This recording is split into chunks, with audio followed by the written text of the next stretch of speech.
Selamat pagi, salam sejahtera. Terima kasih karena bersama dengan saya di Nazilin Unity Channel. Ini satu lagi pendedahan yang pastinya mengejutkan Sanusi dan kita semua.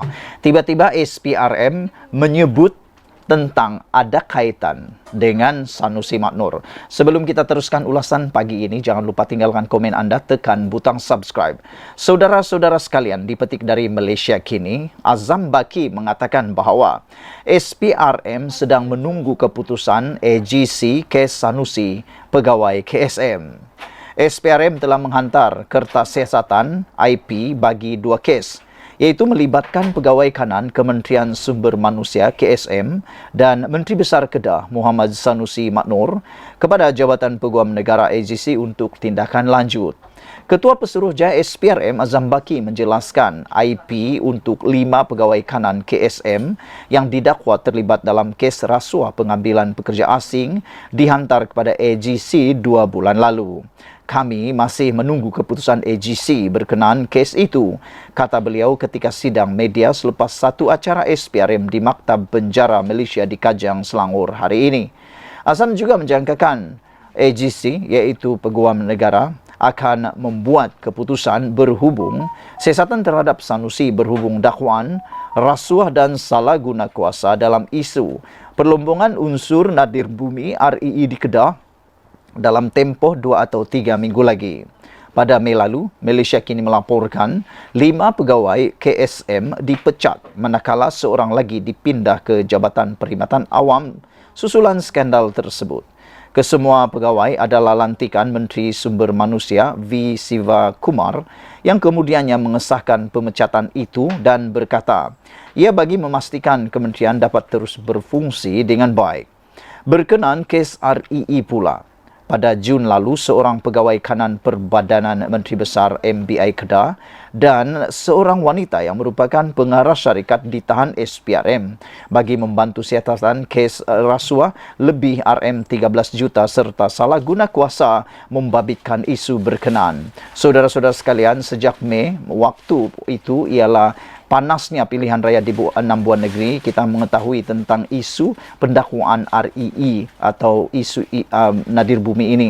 Namun, akhirnya selepas kita lama menunggu, akhirnya Azam Baki kata SPRM akan menunggu, sedang tunggu keputusan daripada AGC untuk kes Sanusi dan pegawai KSM. SPRM mengatakan bahawa SPRM telah menghantar kertas siasatan bagi 2 kes, iaitu melibatkan Pegawai Kanan Kementerian Sumber Manusia dan Menteri Besar Kedah Muhammad Sanusi Maknur kepada Jabatan Peguam Negara AGC untuk tindakan lanjut. Persoalannya kini ialah, adakah Sanusi akan didakwa atau tidak? Kita tunggu nanti. Malaysia kita punya, kita jaga sama-sama. Cintai Malaysiaku. Bye-bye. Selamat pagi, salam sejahtera. Terima kasih kerana bersama dengan saya di Nazilin Unity Channel. Selepas sibuk mempertahankan diri beliau, Razidin mempertahankan diri beliau, bahkan telah pun berusaha menerangkan siapa isteri beliau sebenarnya yang dikaitkan dengan kononnya Tengku, dan akhirnya Razidin kata isteri dia adalah anak kepada seorang ulama. Akhirnya ini pula pendedahan daripada SPRM yang pastinya mengejutkan semua pihak. Apabila diberitakan atau dilaporkan, ditulis dalam sahbudin.com, menulis SPRM menerima banyak bukti baharu kes rasuah terkait dengan Razidin. SPRM menerima pelbagai bukti baharu berhubung siasatan rasuah ke atas satu projek Kementerian Pendidikan berkaitan rundingan terus percetakan buku JKAF untuk prasekolah membabitkan lebih 80 juta ringgit. Ketua Pesuruhjaya SPRM Tan Sri Azam Baki berkata, setakat ini pegawai penyiasat masih aktif menyiasat kes berkenaan. SPRM menerima banyak bukti baharu dalam masa terdekat ini yang boleh membantu siasatan, kata beliau. Ini telah mendorong banyak netizen cuba meneka apakah bukti-bukti yang telah diperoleh itu. Dan ada juga netizen mengatakan bahawa mungkinkah 2 orang yang telah ditahan SPRM disahkan ditahan itu dan telah direman baru-baru ini, iaitu seorang bekas setiausaha dan seorang lagi pemilik kepada sebuah syarikat, telah pun membongkar ataupun membocorkan bukti-bukti terkini atau bukti-bukti yang sulit yang mungkin dicari-cari oleh SPRM. Iyalah, biasalah kan, kalau udah terdesak, takut juga nak didakwa, lebih baik mempertahankan diri daripada nak menolong orang. Mungkin itulah yang berlaku, kata netizen lagi. Netizen mengatakan bahwa syukurlah kerana SPRM telah menahan 2 orang tersebut. Dan kalau tanpa penahanan itu, mereka kata mungkin banyak bukti yang akan tersorok. SPRM menerima bukti baru dalam masa terdekat ini yang boleh membantu siasatan, kata Ketua Pengarah SPRM iaitu Azam Baki. Ditanya bila bekas Menteri Pendidikan Dr. Razidin akan dipanggil SPRM, Azam Baki berkata perkara itu akan diserahkan kepada pegawai penyiasat. Saya tidak pasti bila Razidin akan dipanggil kerana semuanya akan diserahkan kepada pegawai penyiasat, kata beliau lagi. Minggu lalu, Timbalan Ketua Pesuruhjaya Operasi Suruhanjaya Pencegahan Rasuah Malaysia, Datuk Seri Ahmad Kusairi Yahya mengesahkan penahanan 2 individu termasuk bekas setiausaha politik Razidin.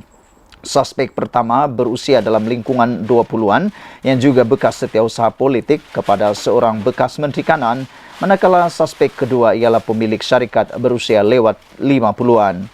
Ekoran itu Azam turut mengesahkan bekas Menteri Pendidikan itu dipanggil oleh SPRM bagi membantu siasatan. Sekian dulu untuk kali ini. Jangan lupa tinggalkan komen anda. Sila tekan butang subscribe. Sumber daripada beritaharian.com. Sekian dulu. Bye-bye. Selamat pagi, salam sejahtera. Terima kasih kerana bersama dengan saya di Nazilin Unity Channel. Saudara-saudara sekalian, ini satu pendedahan daripada SPRM yang pastinya akan membuatkan Razidin berada dalam kemelut dan berada dalam masalah paling besar sekali yang pernah dia hadapi.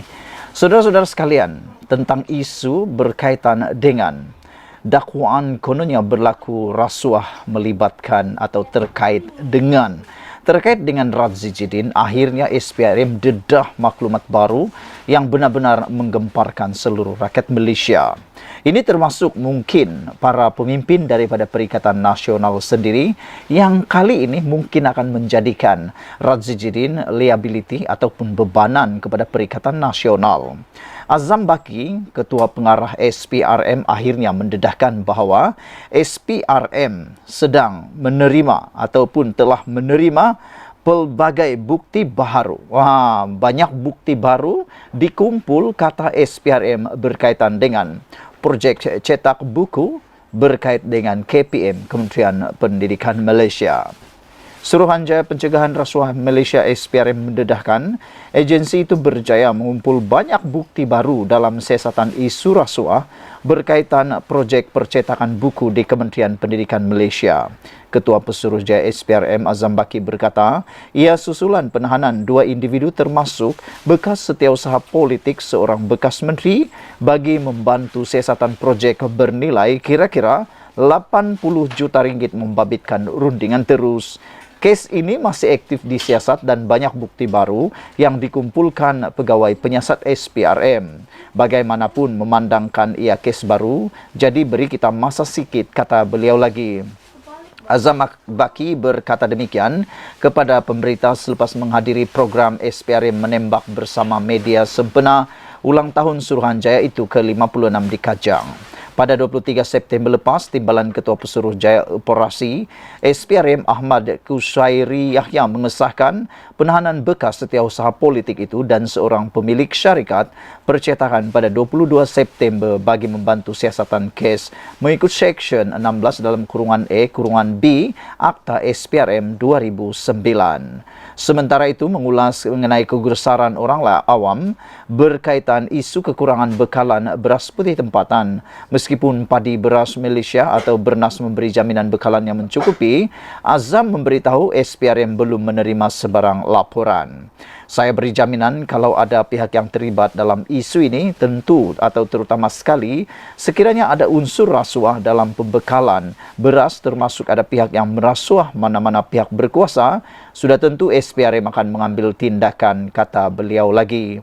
Kemarin, Menteri Pertanian dan Keterjaminan Makanan Muhammad Sabu menafikan dakwaan dakwaan kekurangan bekalan beras tempatan berpunca daripada tindakan pembekal, menyorokkan stok dan menjamin tindakan penguatkuasaan dilaksanakan di seluruh negara. Sekian dulu untuk kali ini. Jangan lupa tinggalkan komen anda. Sila tekan butang subscribe. Malaysia kita punya. Kita jaga sama-sama cintai Malaysiaku. Bye-bye.